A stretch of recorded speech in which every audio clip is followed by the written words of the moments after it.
ഇപ്പോൾ പുറത്തുവരുന്ന വളരെ പ്രധാനപ്പെട്ട ഒരു വാർത്തയിലേക്കാണ്. RMP നേതാവ് KS ഹരിഹരന്റെ വീടിന് നേരെ സ്ഫോടക വസ്തു എറിഞ്ഞു. വൈകിട്ട് 8:15 സംഭവം. ചുറ്റുമതിലിൽ തട്ടിപ്പൊട്ടിയതിനാൽ അപകടം ഒഴിവായി. വിവരങ്ങളുമായി സമീർ ബിൻ കരീം ചേരുന്നുണ്ട്. സമീർ, ഹരിഹരന്റെ സ്ത്രീവിരുദ്ധ പരാമർശം അത് വലിയ വിവാദമായി നിൽക്കുന്ന പശ്ചാത്തലം, അതിനിടയിൽ വീടിന് നേരെ ഒരു സ്ഫോടക വസ്തു എറിയുന്നു എന്നുള്ള വിവരം പുറത്തു വരുന്നത്. എന്താണ് ഇതുമായി ബന്ധപ്പെട്ട് ലഭ്യമാകുന്ന വിവരങ്ങൾ?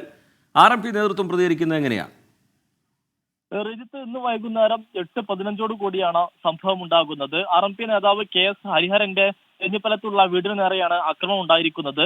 ഈ സ്ഫോടക വസ്തു ഇരുചക്ര വാഹനത്തിലെത്തിയ 2 പേർ സ്ഫോടക വസ്തു എറിഞ്ഞു എന്നുള്ളതാണ് ഹരിഹരൻ വ്യക്തമാക്കുന്നത്. ചുറ്റുമതിൽ തട്ടി പൊട്ടിയതിനാൽ അപകടം ഒഴിവായി എന്നും ഹരിഹരൻ പറയുന്നുണ്ട്. സംഭവ സ്ഥലത്ത് നിലവിൽ തേഞ്ഞിപ്പലം പോലീസ് എത്തി പരിശോധന നടത്തി അന്വേഷണം ആരംഭിച്ചിരിക്കുകയാണ്.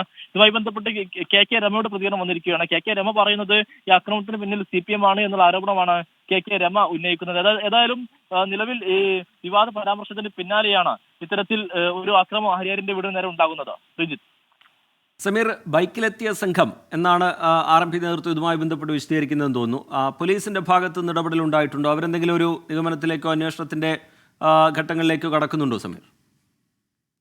നിലവിൽ പോലീസ് സംഭവ സ്ഥലത്തെത്തി പരിശോധന നടത്തിക്കൊണ്ടിരിക്കുകയാണ്. തേഞ്ഞിപ്പലം സിയുടെ നേതൃത്വത്തിലുള്ള സംഘമാണ് സംഭവ സ്ഥലത്ത് പരിശോധന നടത്തുന്നത്. ഹരിഹരൻ പറയുന്നത് വൈകുന്നേരം മുതൽ തന്നെ ഈ വീടുമായി ബന്ധപ്പെട്ട പരിസരത്ത് ഇരുചക്ര വാഹനങ്ങളിൽ 2 പേർ തുടർച്ചയായുള്ള ഒരു